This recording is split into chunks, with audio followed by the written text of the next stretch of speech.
প্রাচীন কিছু বর্ণনায় উল্লেখ পাওয়া যায় সেই সময়ের মানুষের উচ্চতা 70 মিটার পর্যন্ত পৌঁছাত। পৃথিবী তখন আজকের মতো সহজ ছিল না। পরিবেশ ছিল কঠিন, জীবন ছিল হিংস্র, আর টিকে থাকতে হলে প্রয়োজন ছিল অসাধারণ শক্তি। ঠিক সেই কঠিন যুগেই পৃথিবীতে জন্ম নেন শীস আলাইহিস সালাম।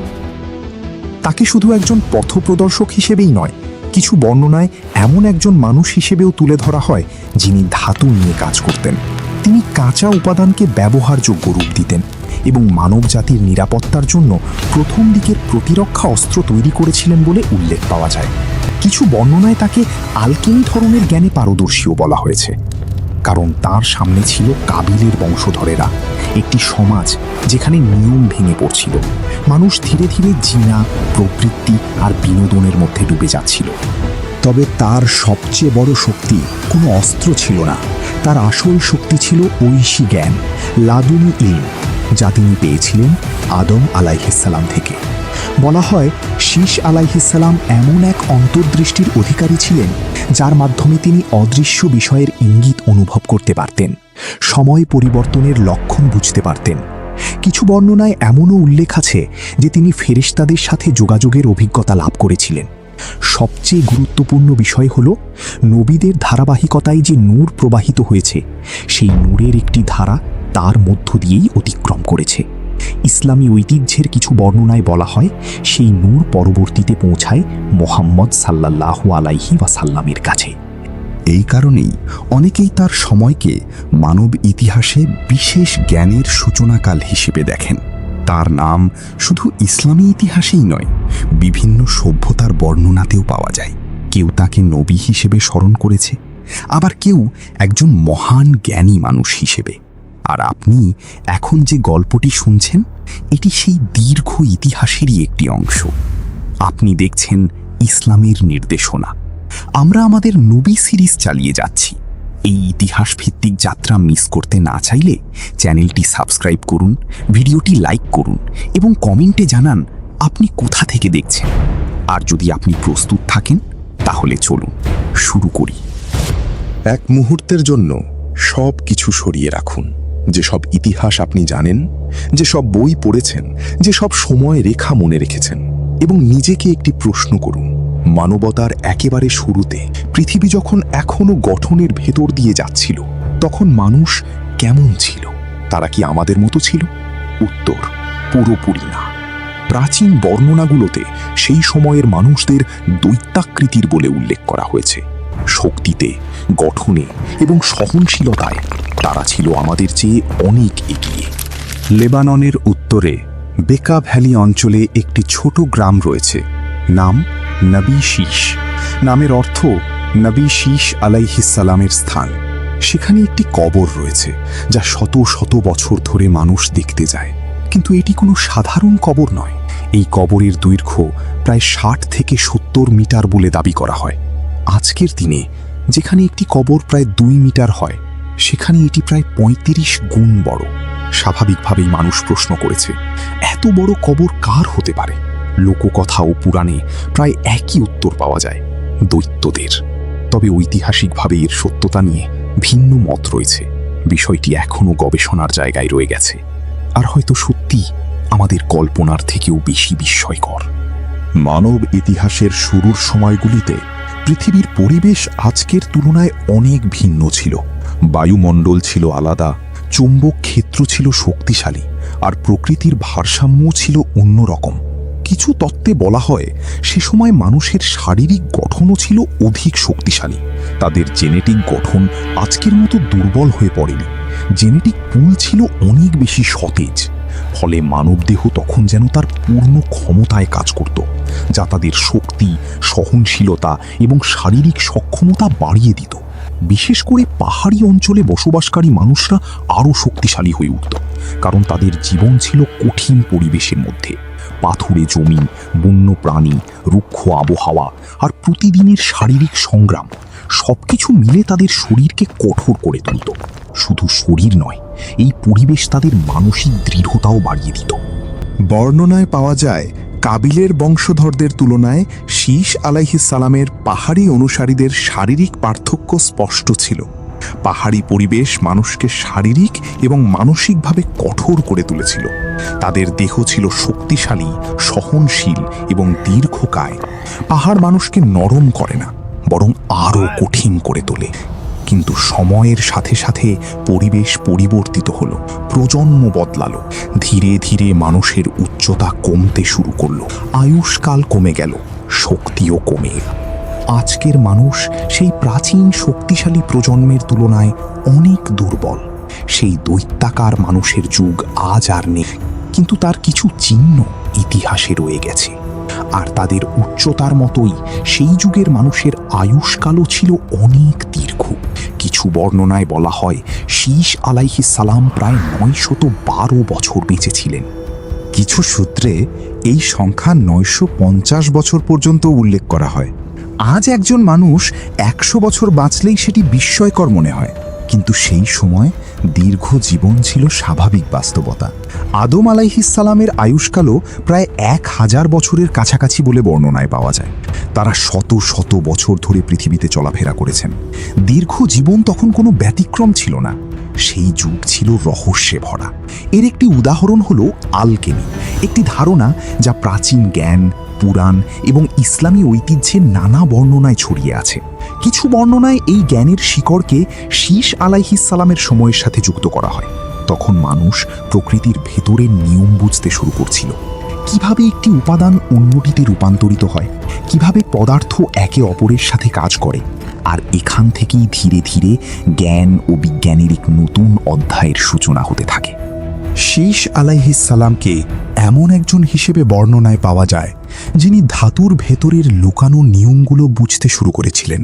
তিনি জানতেন কিভাবে সোনা থেকে রূপা আলাদা করা যায়, কিভাবে বিভিন্ন ধাতু একে অপরের সাথে মিশে যায়, এবং কিভাবে প্রতিটি উপাদানের নিজস্ব একটি সুশৃঙ্খল আচরণ রয়েছে। সহজভাবে বললে, তিনি শুধু ধাতু ব্যবহার করতেন না, ধাতুর প্রকৃতিও বুঝতেন। মধ্যযুগীয় ইসলামী জগতে যারা হাওয়াস ও আলকেমি নিয়ে গবেষণা করতেন, তাদের অনেকেই এই জ্ঞানের সূচনাবিন্দু হিসেবে তার নাম উল্লেখ করেছেন। কিছু ঐতিহাসিক বর্ণনায় বলা হয় তার উপর নাজিল হওয়া 50 পৃষ্ঠায় শুধু ইবাদতের বিধানই ছিল না, বরং পদার্থের প্রকৃতি এবং বিশ্বজগৎ সম্পর্কেও গভীর ইঙ্গিত ছিল। এই জ্ঞান পুরোপুরি হারিয়ে যায়নি। প্রজন্মের পর প্রজন্ম ধরে কখনো প্রকাশ্যে, কখনো গোপনে তা মানুষের মধ্যে ছড়িয়ে থেকেছে।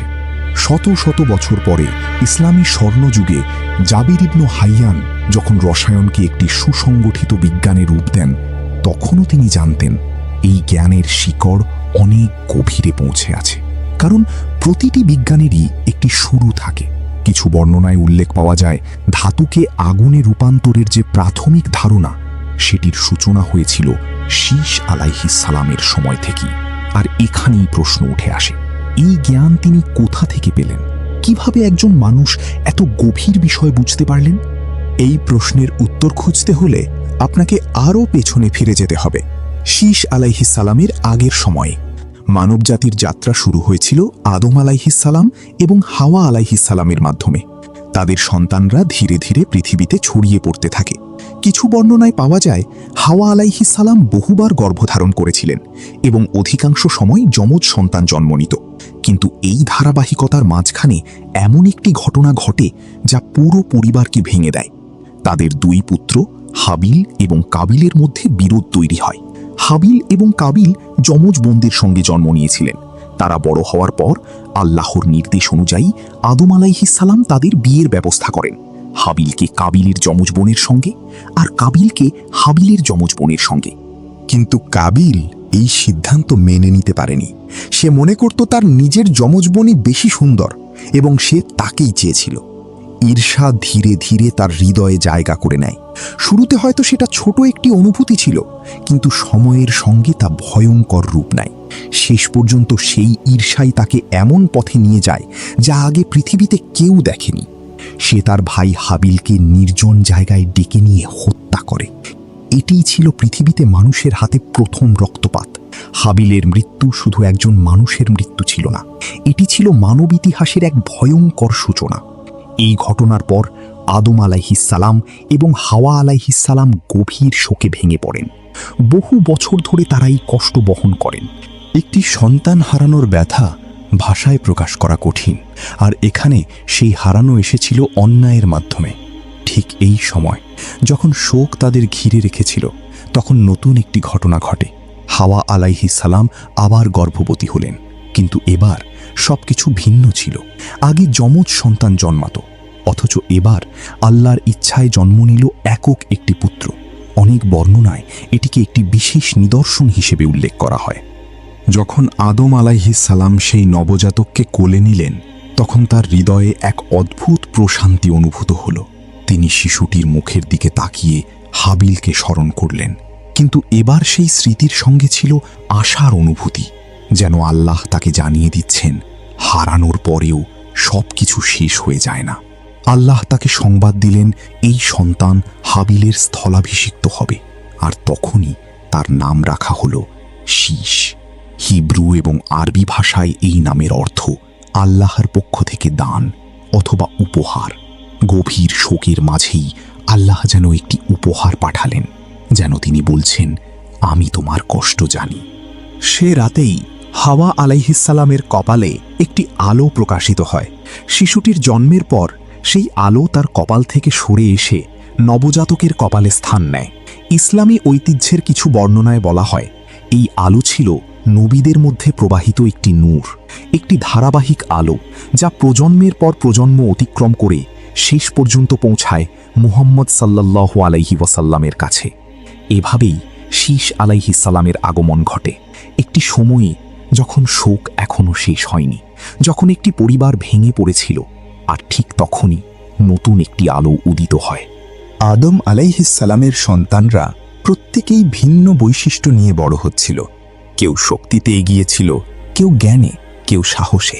কিন্তু শীষ আলাইহিস সালামের মধ্যে ছিল এক ভিন্নতা, যা চোখে দেখা যেত না, কিন্তু অনুভব করা যেত।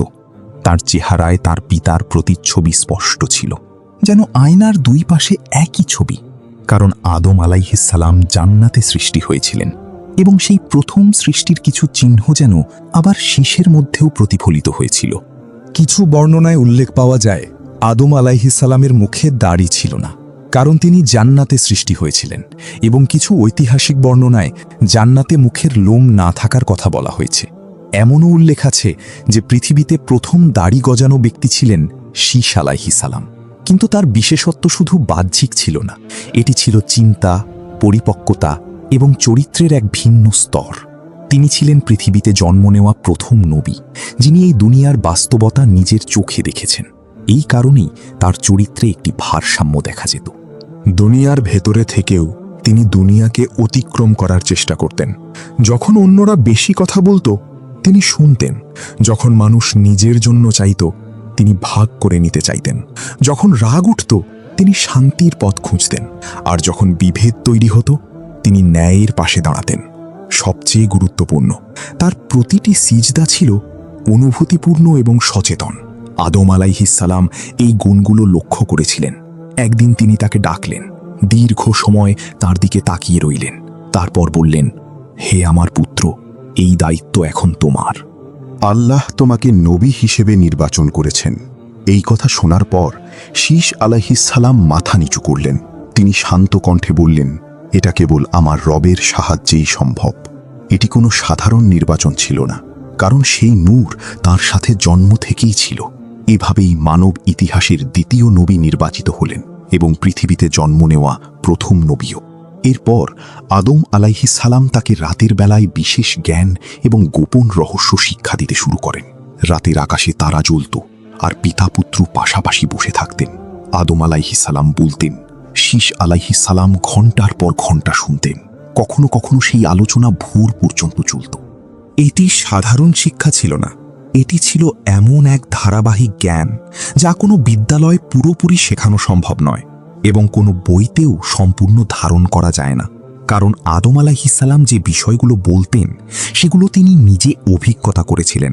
তিনি সেগুলো নিজের চোখে দেখেছেন, নিজের হাতে স্পর্শ করেছেন, নিজের হৃদয়ে অনুভব করেছেন। তিনি জান্নাতের কথা বলতেন, সেখানে থাকা গাছগুলোর কথা, সেখানে থাকা আলো, প্রশান্তি এবং সৌন্দর্যের কথা। আর শীশ আলাইহিসসালাম মনোযোগ দিয়ে শুনতেন। তার চোখ ধীরে ধীরে মুচকে আসত, যেন তিনি সেই আলো নিজের চোখে দেখতে চাইছেন। কখনো কখনো আদম আলাইহিসসালামের কণ্ঠ নরম হয়ে যেত, কারণ জান্নাত ছিল তার সবচেয়ে সুন্দর স্মৃতি এবং সবচেয়ে গভীর আকাঙ্ক্ষা। এরপর আদম আলাইহিসসালাম শয়তান সম্পর্কে কথা বলতেন। তিনি বলতেন, হে আমার সন্তান, সে আমাদের প্রকাশ্য শত্রু।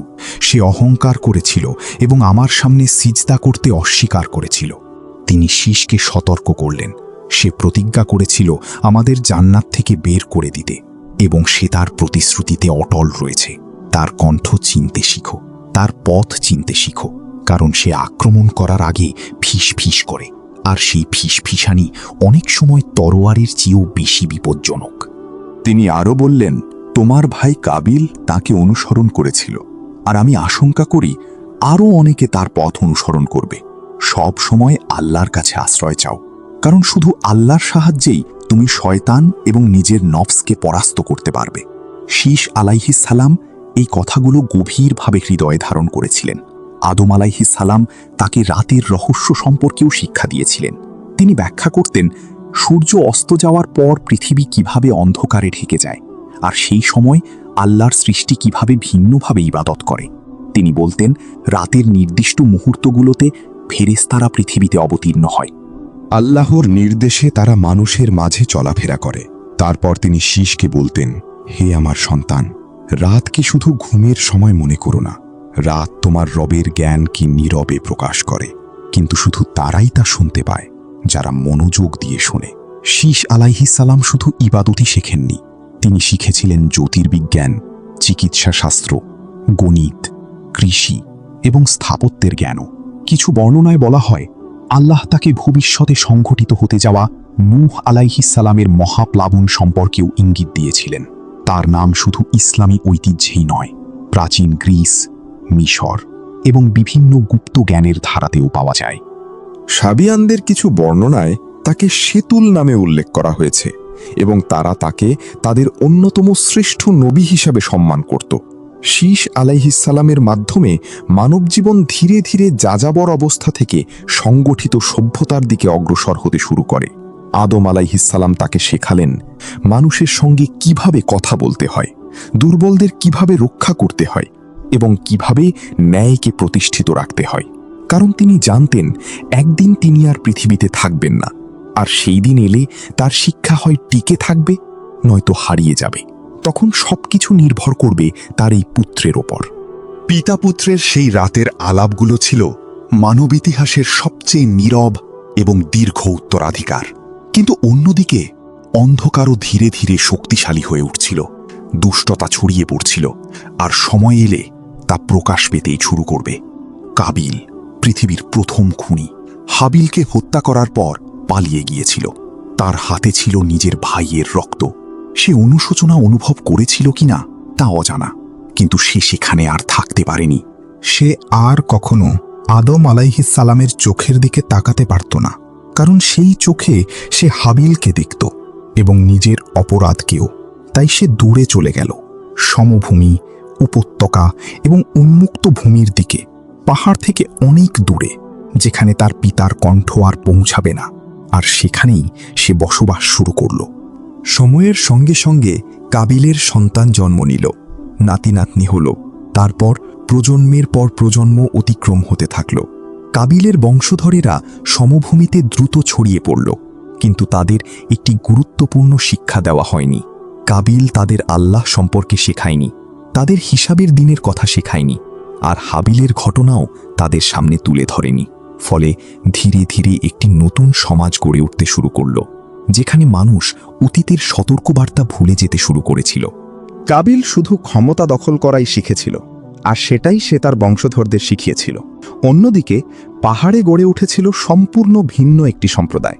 হাবিলের বংশধরেরা শীশ আলাইহিসসালামের নেতৃত্বে একত্রিত হয়ে আল্লাহর ইবাদত করত এবং একে অপরকে রক্ষা করত। তাদের জীবন ছিল সাধারণ এবং কঠোর। পাহাড়ের কঠিন আবহাওয়া, পাথুরে পথ, সীমিত সম্পদ সবকিছুই ছিল কষ্টের, কিন্তু তাদের হৃদয়ে ছিল শান্তি।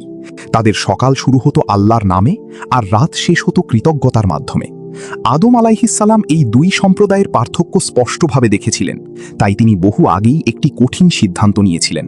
হাবিলের বংশধরেরা কাবিলের বংশধরদের সঙ্গে মিশবে না।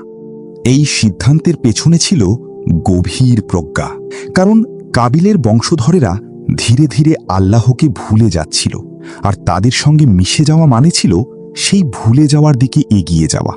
বিশ্বাস সবসময় বড় আক্রমণের মাধ্যমে হারিয়ে যায় না, অনেক সময় তা ছোট ছোট সম্পর্ক আর ধীরে ধীরে বদলে যাওয়া অভ্যাসের মধ্য দিয়ে ম্লান হয়ে যায়।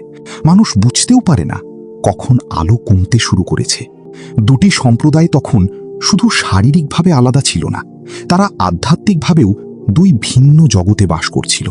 শীশ আলাইহিসসালাম এই পার্থক্য স্পষ্টভাবে বুঝতেন।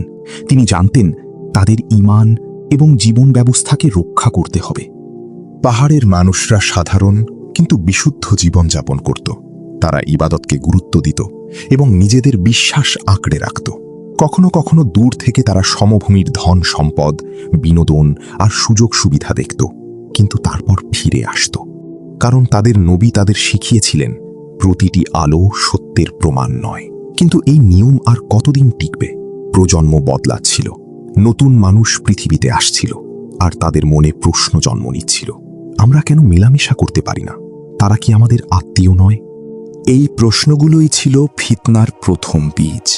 বীজগুলো তখনও পুরোপুরি মাটিতে পড়েনি, কিন্তু বাতাস বদলাতে শুরু করেছিল, আর শয়তান অপেক্ষা করছিল, কারণ সে তার প্রতিজ্ঞা ভুলে যায়নি, আমি তাদের পথ ভ্রষ্ট করব।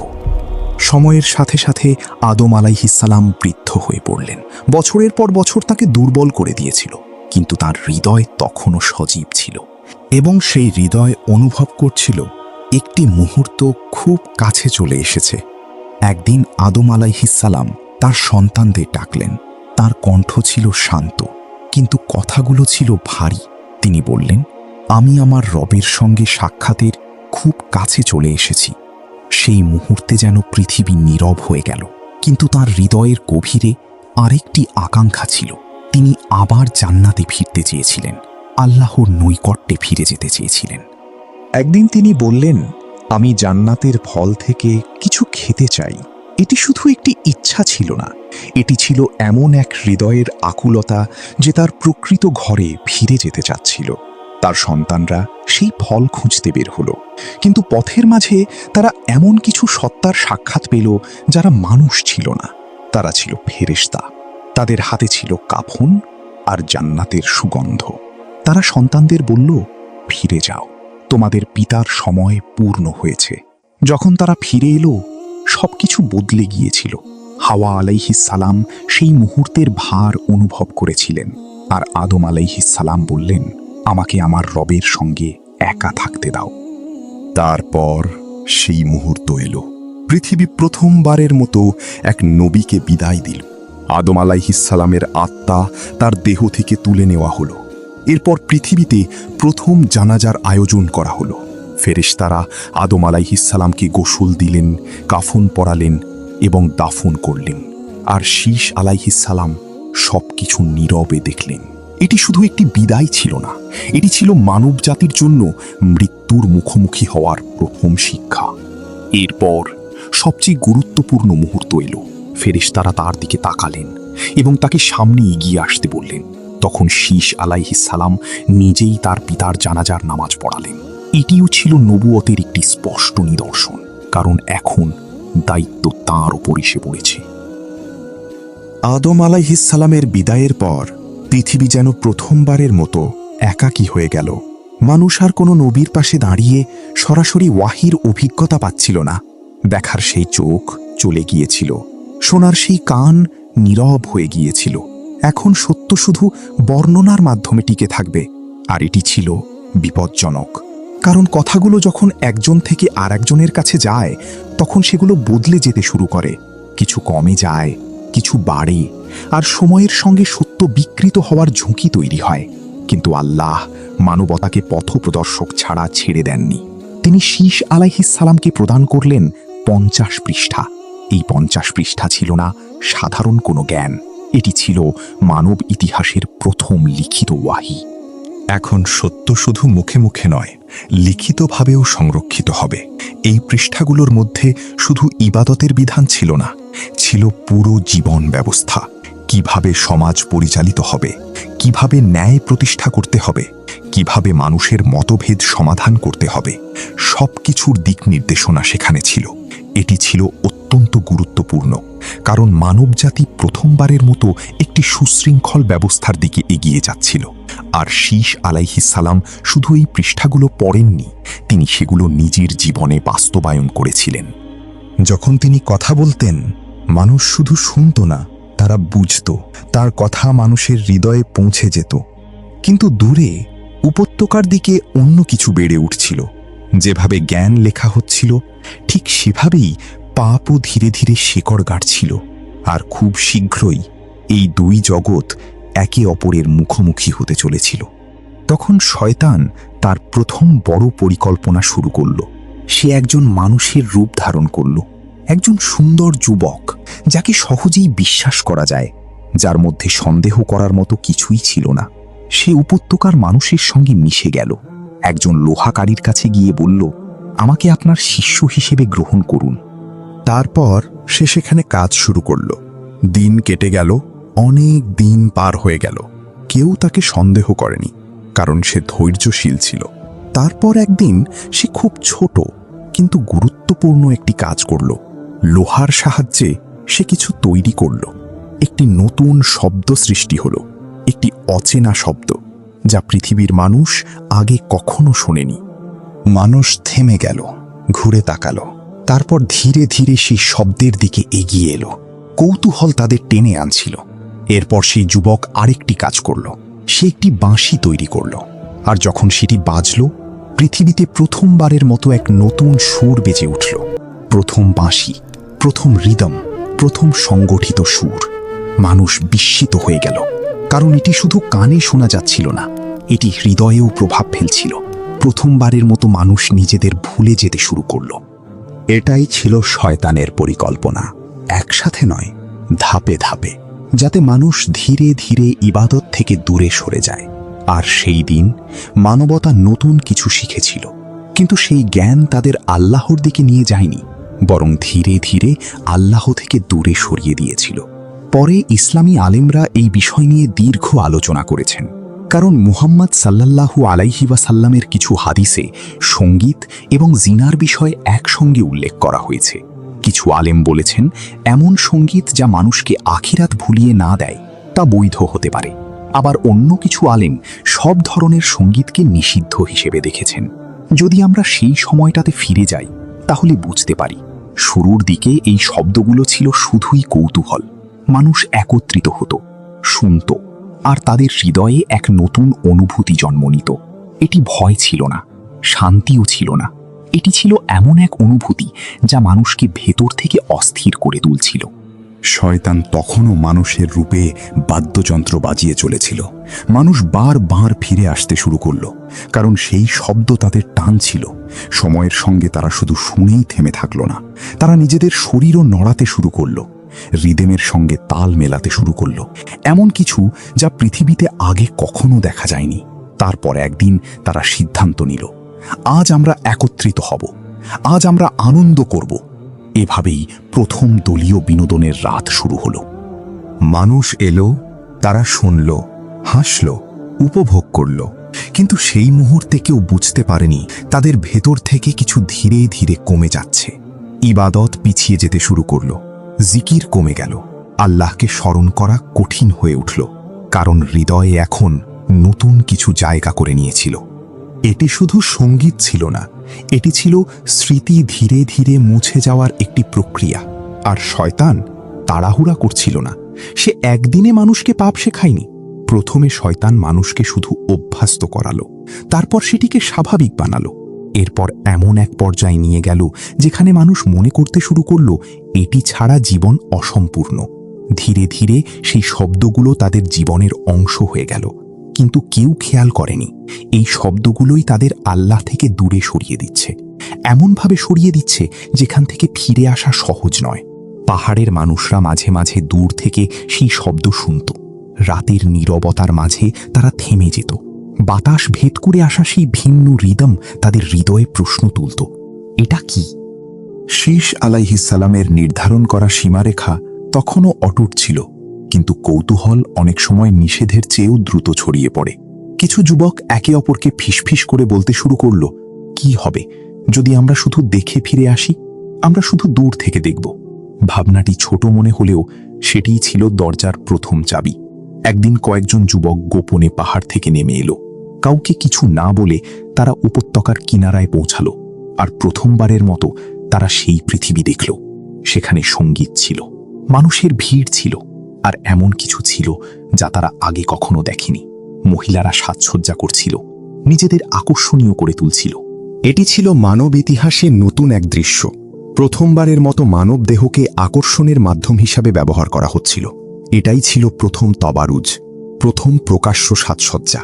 যুবকেরা থেমে গেল, তারা তাকিয়ে রইল, কারণ এটি তাদের পরিচিত পৃথিবীর বাইরের কিছু ছিল। তারা শুধু দেখতে চেয়েছিল, কিন্তু চোখ অনেক সময় হৃদয়কে টেনে নিয়ে আসে। তারা এক পা এগিয়ে গেল, তারপর আর এক পা। অজান্তেই তারা মানুষের ভিড়ের মধ্যে পৌঁছে গেল। এরপর আরেকটি পরিবর্তন শুরু হলো। মহিলারা নিজেদের সাজসজ্জা আরও বাড়িয়ে দিল, কারণ তাদের সামনে ছিল এমন পুরুষরা যাদের তারা আগে কখনো দেখেনি। পরিচ্ছন্ন, শক্তিশালী এবং আলাদা। এই সাক্ষাৎ কাকতালীয় ছিল না, এটি ছিল শয়তানের পরিকল্পনার দ্বিতীয় ধাপ। আর সেদিন হারামের দরজা নিঃশব্দে খুলে গেল, এমনভাবে খুলল যেখান থেকে ফিরে আসা কঠিন ছিল।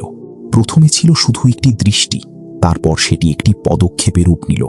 আর সেই পদক্ষেপ এমন এক পথের শুরু করল যার শেষ সহজ ছিল না। পাহাড়ের যুবকেরা হয়তো উপত্যকায় স্থায়ীভাবে থেকে যায়নি, কিন্তু তারা যা দেখেছিল তা তাদের হৃদয়ে ফিরে গিয়েছিল, তাদের চিন্তায়, তাদের ইচ্ছায়। তারা অন্যদের বলতে শুরু করল, সেখানে কিছু আছে, এটি শুধু শুনে বোঝানো যাবে না, নিজে দেখতে হবে। এভাবেই প্রথম আমন্ত্রণ শুরু হলো। যারা গিয়েছিল তারা অন্যদের ডাকল, তারপর সংখ্যা বাড়তে থাকল, কারণ কৌতূহল সংক্রামক। প্রতিবার আরও বেশি মানুষ নিচে নামল, প্রতিবার তারা আরও কাছে চলে এলো। একসময় শুধু দেখা আর যথেষ্ট রইল না, সঙ্গীত বাজছিল, মানুষ উপভোগ করছিল, মহিলারা সাজসজ্জা করছিল, আর এই পরিবেশে মানুষের ভেতরে নতুন অনুভূতি জেগে উঠছিল। এটাই ছিল ঠিক সেই জিনিস যা শয়তান চেয়েছিল, কারণ সে জানত পাপ কখনো একসাথে শুরু হয় না। প্রথমে চোখ, তারপর হৃদয়, তারপর শরীর, আর শেষ পর্যন্ত মানুষ সেই কাজ করে ফেলে। মানব ইতিহাসে প্রথমবারের মতো হারাম সম্পর্ক শুরু হলো। প্রথমে কাবিলের সম্প্রদায়, তারপর ধীরে ধীরে শীশ আলাইহিসসালামের সম্প্রদায়ের মধ্যেও। যখন সকাল হলো, কিছু মানুষ আবার পাহাড়ে ফিরে এলো, কিন্তু তারা আর আগের মতো ছিল না। তাদের চোখ বদলে গিয়েছিল, তাদের হৃদয় ভারী হয়ে উঠেছিল, আর ইবাদত এখন তাদের কাছে কঠিন মনে হচ্ছিল। এখন জিকির আর আগের মতো মিষ্টি লাগছিল না, কারণ মানুষ যখন কিছু চোখে দেখে ফেলে তখন আগের অবস্থায় ফিরে যাওয়া কঠিন হয়ে যায়। শীশ আলাইহিসসালাম এই পরিবর্তন স্পষ্টভাবে দেখছিলেন। তিনি বারবার সতর্ক করেছিলেন, কিন্তু কিছু হৃদয়ে তখন ইতিমধ্যেই অন্য এক ফিসফিসানি জায়গা করে নিয়েছিল। এখন এটি আর শুধু ব্যক্তিগত ভুল ছিল না, এটি পুরো একটি সমাজের পরিবর্তনের শুরু ছিল। যারা কাবিলের সম্প্রদায়ের সঙ্গে মিশে গিয়েছিল তারা সেই পাপ অন্যদের মধ্যেও ছড়িয়ে দিতে শুরু করলো। তারা সঙ্গীতের কথা বলতো, আগুনের আলোয় কাটানো রাতগুলোর কথা বলতো, মহিলাদের সাজসজ্জার কথা বলতো, আর প্রতিবার গল্পগুলো আরও বাড়িয়ে বলতো, আরও আকর্ষণীয় করে তুলতো। যারা শুনছিল তারা ধীরে ধীরে মুগ্ধ হয়ে পড়ছিল, প্রতিরোধ করা কঠিন হয়ে উঠছিল। দ্বিতীয় সপ্তাহে আরও বড় একটি দল উপত্যকায় নেমে গেল। তৃতীয় সপ্তাহে সেই সংখ্যা আরও বাড়ল, আর সমভূমির জমায়েতগুলো প্রতি সপ্তাহেই বড় হতে লাগল। ইবলিস তখন মানুষকে শুধু সঙ্গীতেই আটকে রাখেনি, সে মহিলাদের শিখিয়েছিল কিভাবে চলতে হয়, কিভাবে দৃষ্টিতে আকর্ষণ তৈরি করতে হয়, কিভাবে কণ্ঠ নরম করতে হয়। তারপর সে তাদের আরেকটি জিনিস শিখালো, ফলের রস থেকে তৈরি এক ধরনের পানীয়, যা শরীরকে শিথিল করত, লজ্জা কমিয়ে দিত, আর মানুষের বিচার শক্তিকে দুর্বল করে ফেলত। এভাবেই মদের সূচনা হলো। সেই রাতগুলোতে সঙ্গীত, নাচ, সাজসজ্জা এবং মদ একসঙ্গে মানুষের হৃদয়ে প্রভাব ফেলতে শুরু করলো। ধীরে ধীরে মানুষের ইচ্ছা শক্তি দুর্বল হয়ে গেল, লজ্জাবোধ মুছে যেতে লাগলো। পাহাড় থেকে আসা যুবকেরা এখন আর দ্রুত ফিরে যেত না। 1 রাত, 2 রাত, তারপর আরও বেশি সময় সেখানে থাকতে শুরু করলো। তারা মহিলাদের সঙ্গে কথা বলতে শুরু করলো। তারপর আরও কাছে যেতে লাগলো। ধীরে ধীরে সীমারেখাগুলো হারিয়ে যেতে শুরু করলো। প্রথমে ছিল শুধু দৃষ্টি, তারপর কথা, তারপর আরও কিছু। শীশ আলাইহিসসালাম পাহাড়ের চূড়ায় হাঁটু গেড়ে বসে কাঁদলেন। একজন নবীর কান্না উচ্চস্বরে হয় না, কিন্তু তার গভীরতা ভাষায় বোঝানো যায় না। তিনি অনুভব করছিলেন তার মানুষ ধীরে ধীরে হারিয়ে যাচ্ছে, আর সবচেয়ে কষ্টের বিষয় ছিল তারা নিজেরাই এই পথ বেছে নিচ্ছিল।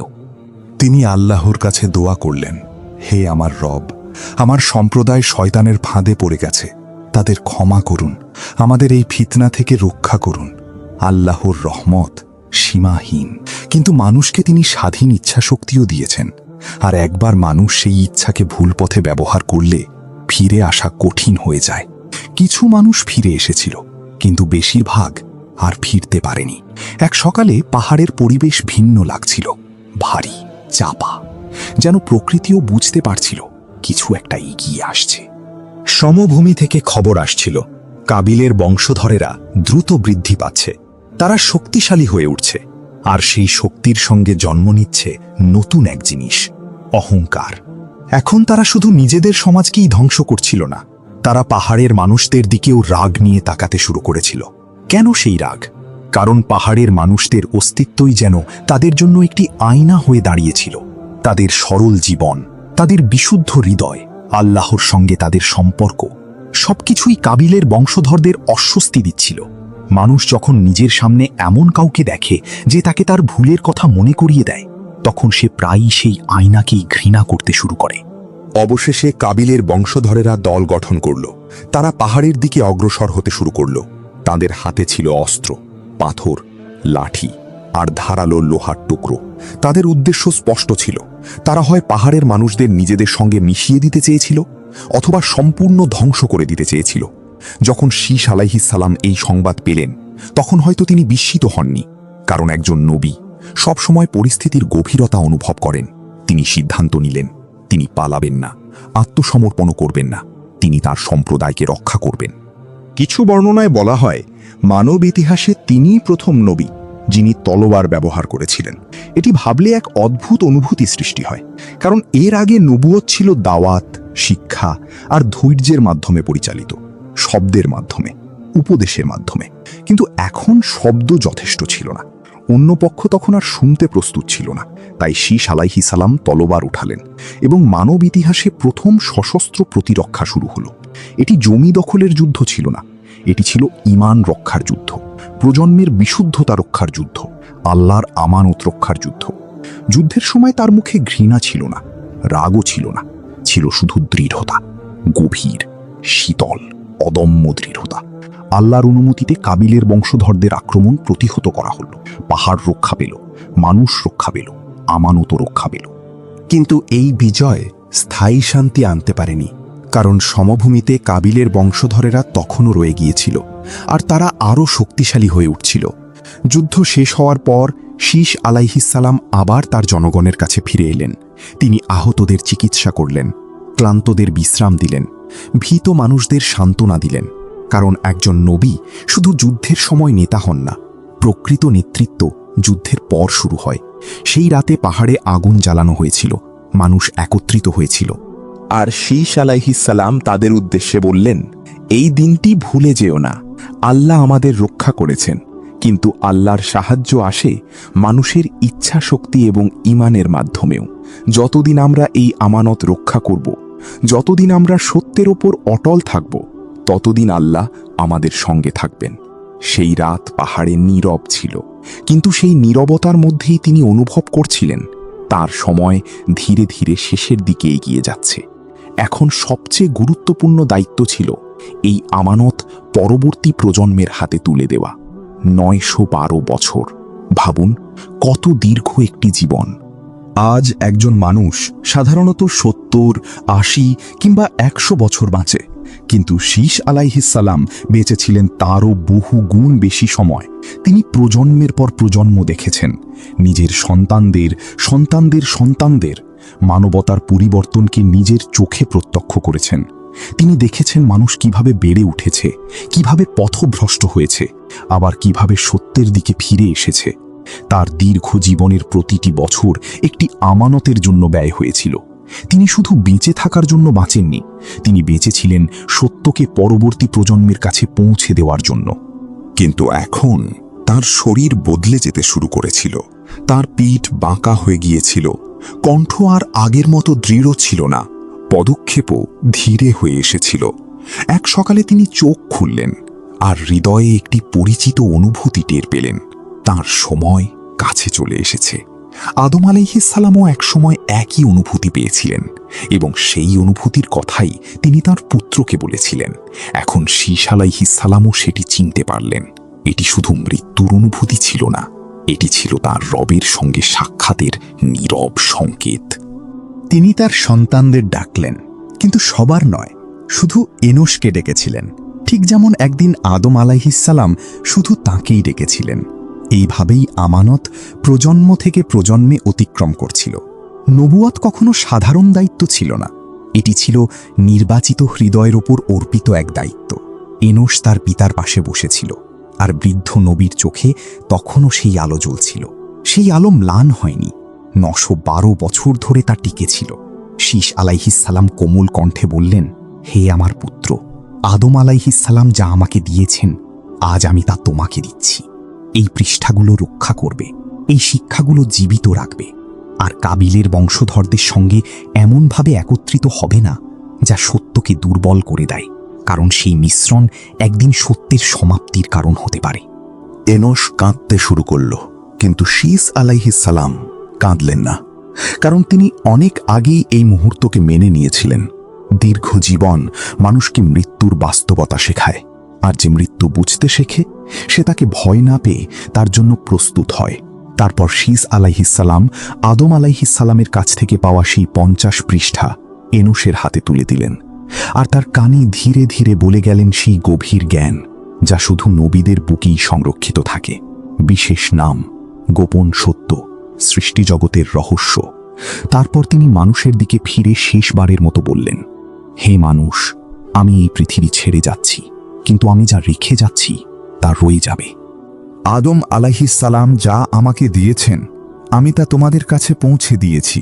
তোমরা এই শৃঙ্খল ভেঙো না, কারণ যখন সত্যের শৃঙ্খল ভেঙে যায়, মানুষ অন্ধকারে পড়ে যায়, আর অন্ধকারে থাকা মানুষ যে কোনো আলোকে সত্য মনে করতে শুরু করে। তিনি আরও বললেন, প্রতিটি পাপ এমন একটি পথ যা মানুষকে ধীরে ধীরে কুফরের দিকে নিয়ে যেতে পারে।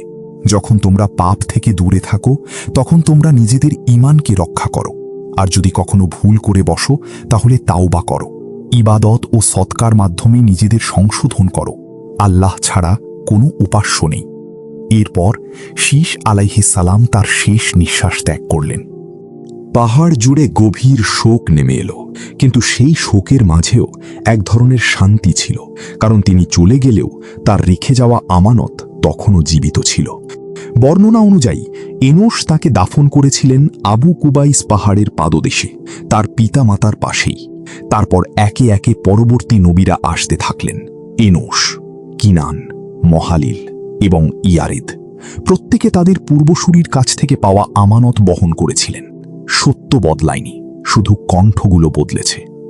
একই আহ্বান বিভিন্ন ভাষায় পুনরাবৃত্ত হয়েছে, আল্লাহর দিকে ফিরে আসার আহ্বান। আর খুব শীঘ্রই সেই ধারাবাহিকতায় আরেক মহান নবীর আগমন ঘটবে, ইদ্রিস আলাইহিস সালাম। তিনি সেই জ্ঞানকে আরও বিস্তৃত করবেন, যার সূচনা হয়েছিল শীশ আলাইহিস সালামের মাধ্যমে।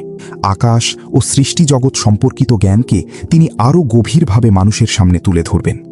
শীশ আলাইহিস সালাম পৃথিবী ছেড়ে চলে গিয়েছিলেন, কিন্তু তার বিনয়, তার শান্ত স্বভাব আর তার রেখে যাওয়া শিক্ষা মানুষের হৃদয়ে রয়ে গিয়েছিল।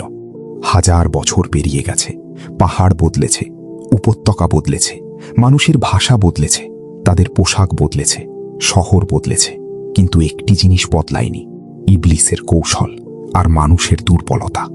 এই কারণেই শীশ আলাইহিস সালামের গল্প শুধু অতীতের ইতিহাস নয়, এটি আজও জীবন্ত, আজও প্রাসঙ্গিক। এখন শীশ আলাইহিস সালামের জীবনের কিছু শিক্ষা শুনুন, যেগুলো আজও আমাদের জীবনের সঙ্গে গভীরভাবে সম্পর্কিত। প্রথম শিক্ষা, সবচেয়ে বড় বিপদ অনেক সময় বাইরে থেকে আসে না, ভেতর থেকেই শুরু হয়। কাবিলের বংশধরেরা প্রথমে পাহাড়ে আক্রমণ করেনি, প্রথমে তলোয়ার ওঠেনি, প্রথমে বড় যুদ্ধও শুরু হয়নি। প্রথমে এসেছিল সঙ্গীত, তারপর কৌতূহল, তারপর সীমারেখাগুলো ধীরে ধীরে দুর্বল হয়ে গিয়েছিল। বিশ্বাস সাধারণত একদিনে হারিয়ে যায় না, ছোট ছোট আপোষের মাধ্যমে ধীরে ধীরে দুর্বল হয়ে যায়। আজও অনেক নির্দোষ মনে হওয়া অভ্যাস ধীরে ধীরে মানুষকে ইবাদত থেকে দূরে সরিয়ে দেয়। আজ মানুষ ঘন্টার পর ঘন্টা স্ক্রিনের সামনে কাটিয়ে দেয়। দেখতে নির্দোষ মনে হলেও ধীরে ধীরে সেটি নামাজের সময় কেটে নেয়, হৃদয়কে ঠান্ডা করে দেয়, আল্লাহর স্মরণ থেকে মনকে দূরে সরিয়ে দেয়। দ্বিতীয় শিক্ষা, জ্ঞান একটি আমানত, এটি লুকিয়ে রাখার জন্য নয়। শীশ আলাইহিসসালাম 50 পৃষ্ঠা পেয়েছিলেন, কিন্তু তিনি সেগুলো নিজের কাছে আটকে রাখেননি। মানুষকে শিখিয়েছেন, প্রজন্মের পর প্রজন্মে পৌঁছে দিয়েছেন। কারণ জ্ঞানের প্রকৃতি হল ছড়িয়ে পড়া। লুকানো জ্ঞান ধীরে ধীরে হারিয়ে যায়, কিন্তু ভাগ করা জ্ঞান বেঁচে থাকে। তৃতীয় শিক্ষা, আপনার পরিবেশ আপনার ভবিষ্যৎকে গঠন করে। শীশ আলাইহিসসালাম তার জনগণকে সতর্ক করেছিলেন, কাবিলের বংশধরদের সঙ্গে এমনভাবে মিশো না যা তোমাদের মূল্যবোধকে দুর্বল করে দেয়। এটি অহংকারের আহ্বান ছিল না, এটি ছিল ঈমান ও চরিত্র রক্ষা করার আহ্বান। আজ নিজের চারপাশের মানুষদের দিকে তাকান, তারা কি আপনাকে আল্লাহর কাছাকাছি নিয়ে যাচ্ছে, নাকি ধীরে ধীরে দূরে সরিয়ে দিচ্ছে? কারণ ভিন্ন মূল্যবোধ যখন একত্রিত হয়, তখন প্রায়ই শক্তিশালী প্রভাব দুর্বল হৃদয়কে নিজের দিকে টেনে নেয়। চতুর্থ শিক্ষা, সবচেয়ে বড় শত্রু হল ভুলে যাওয়া। শীশ আলাইহিসসালাম একই বার্তা বারবার বলেছেন, ক্লান্ত না হয়ে। এমনভাবে বলেছেন যেন প্রতিবারই প্রথমবার বলছেন। কারণ মানুষ শুধু অজ্ঞতার কারণে পথ হারায় না, অনেক সময় তারা সত্য জানার পরও তা ভুলে যায়। শেষবার কবে আপনি সত্যিকারভাবে আল্লাহর কথা ভেবেছেন? শেষবার কবে দায়িত্বের গুরুত্ব অনুভব করে তা পালন করেছেন? পঞ্চম শিক্ষা, সবচেয়ে মূল্যবান উত্তরাধিকার হল ঈমান। আপনি একটি বাড়ি রেখে যেতে পারেন, একদিন তা ধ্বংস হয়ে যাবে। আপনি সম্পদ রেখে যেতে পারেন, একসময় তা শেষ হয়ে যাবে। আপনি অর্থ রেখে যেতে পারেন, সময়ের সঙ্গে তা হারিয়ে যাবে। কিন্তু যদি আপনি এমন একটি হৃদয় রেখে যান যে হৃদয় আল্লাহকে চেনে, তাহলে সেই হৃদয় আপনার মৃত্যুর পরও আপনাকে জীবিত রাখবে। সেই হৃদয় থেকে করা প্রতিটি দোয়া আপনার জন্য বরকত হয়ে পৌঁছাবে। ষষ্ঠ শিক্ষা, নির্বাচিত হওয়া কোনো বিশেষ সম্মান নয়, এটি একটি দায়িত্ব। শীশ আলাইহিসসালাম নির্বাচিত হয়েছিলেন, কিন্তু এর অর্থ এই ছিল না যে তার জীবন সহজ হবে, বরং তার দায়িত্ব আরও ভারী হয়ে গিয়েছিল। 912 বছর তিনি সেই দায়িত্ব বহন করেছেন, কখনো তা ছেড়ে দেননি। আপনার জীবনেও আল্লাহ আপনাকে কিছু দায়িত্ব দিয়েছেন, হয়তো একটি পরিবার, হয়তো জ্ঞান, হয়তো একটি সুযোগ, হয়তো এমন কাউকে পথ দেখানোর দায়িত্ব যে অন্ধকারে হারিয়ে যাচ্ছে। তাই নিজেকে প্রশ্ন করুন, আমার এই নির্বাচিত হওয়া আমার কাছ থেকে কি দাবি করে? এখন পেছনে তাকান। এই ধারাবাহিকতা শুরু হয়েছিল আদম আলাইহিসসালামের মাধ্যমে। শীশ আলাইহিসসালাম সেই আমানত বহন করেছিলেন। ইদ্রিস আলাইহিসসালাম তাকে আরও বিস্তৃত করেছিলেন। নূহ আলাইহিসসালাম তা অব্যাহত রেখেছিলেন। ইব্রাহিম আলাইহিসসালাম তাকে গভীর করেছিলেন। আর শেষ পর্যন্ত সেই আহ্বান পূর্ণতা পেয়েছে মুহাম্মদ সাল্লাল্লাহু আলাইহি ওয়াসাল্লামের মাধ্যমে। একটি অটুট বার্তা নিয়ে, একটি সত্য নিয়ে যা বিকৃত হয়নি। এক আল্লাহর ইবাদত, হিসাবের দিন, ভালো কাজ, মন্দ থেকে দূরে থাকা আর আখিরাতের প্রস্তুতি। এই একই আহ্বান যুগের পর যুগ প্রতিধ্বনিত হয়ে এসেছে। সময় বদলেছে, জায়গা বদলেছে, মানুষ বদলেছে, কিন্তু এই আহ্বান বদলায়নি। এই কারণেই 1000 বছর পরও শীশ আলাইহিসসালামের নাম মানুষ মনে রেখেছে। কারণ তিনি শুধু বেঁচে ছিলেন না, তিনি তার শিক্ষা পরবর্তী প্রজন্মের কাছে পৌঁছে দিয়েছিলেন। তিনি শুধু সত্য জানতেন না, তিনি মানুষকে তা শিখিয়েছিলেন। তিনি শুধু বিশ্বাস করেননি, তিনি দৃঢ়ভাবে তা ধারণ করেছিলেন। তার উত্তরাধিকার কোনো সম্পদ ছিল না, ছিল না জমি কিংবা প্রাসাদ। তার উত্তরাধিকার ছিল আল্লাহর ভালোবাসা, যা এক হৃদয় থেকে আর এক হৃদয়ে প্রবাহিত হয়েছে, নীরবে, অদৃশ্যভাবে, কিন্তু কখনো ভেঙে যায়নি। যদি আপনি আজ এই কথা শুনে থাকেন, তাহলে আপনিও সেই শৃঙ্খলার একটি অংশ। এই ধারাবাহিকতা ভেঙে ফেলবেন না, বরং তা সামনে এগিয়ে নিয়ে যান। আপনার ঈমানের মাধ্যমে, আপনার চরিত্রের মাধ্যমে, আপনার সন্তানদের মাধ্যমে এবং আপনার রেখে যাওয়া সত্যের মাধ্যমে।